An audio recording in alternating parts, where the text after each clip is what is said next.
Pababa natin ang presyo ng bigas ng 20 piso. Senator Bongbong, bakit hindi dapat iboto si VP Leni Robredo? I'm very hesitant to answer that because I do not believe and I do not indulge in negative campaigning. Nagtataka nga ako, parang yung mga iba na naging kandidato, nag-deliver lang yata ng suka, nabigyan na ng certificate of candidacy.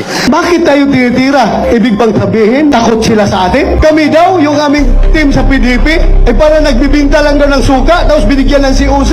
Anong tingin nyo kay Atty. Hinlock? Abogado yan! Atty. Jimmy Bunok, abogado yan! Atty. Rodriguez, abogado yan! Atty. Marcolita, abogado yan! Huwag nating maliitin yung mga nagtitinda dati ng suka dahil hindi po bawal mangarap ang isang nagtitinda ng suka na magiging senador. Ako'y nagtitinda ng suka pero nakapag-master of degree ako, nakapag-doctor of philosophy ako, naging PNP pa ako, ngayon naging senador pa.